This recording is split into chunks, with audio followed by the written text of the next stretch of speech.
मस्त सुगंध आला मी। आता मी बनवते डिंकाचे लाडू, गोंद के लड्डू आम्ही बोलतो त्याला, डिंकाचे लाडू। हे डिंक मी फ्राय केलंय, काजू बदाम फ्राय केले, खोबरं आहे, सुकं नारळ आहे, त्याला थोडंसं असं तुपामध्ये केलंय।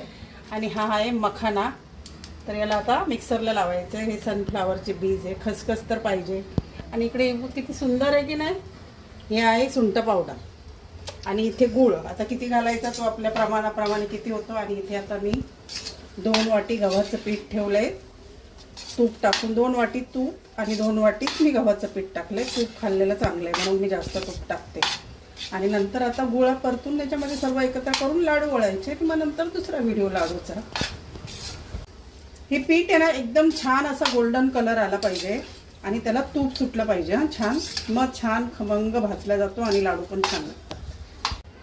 गूळ वितळताना ना थोडंसं पाणी घालायचं आणि त्याच्यामध्ये नंतर असं 2 वाटी गूळ टाकलाय आणि त्याला फक्त वितळून घ्यायचं आहे।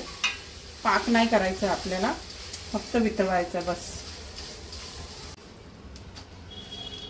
आता हे सर्व एकत्र केलंय, गूळ छान पाक झालाय, त्याचा पाक नाही थोडंसं गरम केलं आणि आता एकत्र करून याचे लाडू वळायचे। गरम असतानाच वळा, थंड झाले ना तर लाडू वळल्या जात नाही। आता छानपैकी आता लाडू वळते।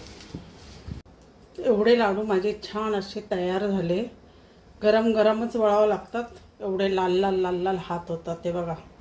बोलतात ना आधी हाताला चटके तेव्हा मिळते भाकर, तसे मस्त असे डिंकाचे लाडू तयार।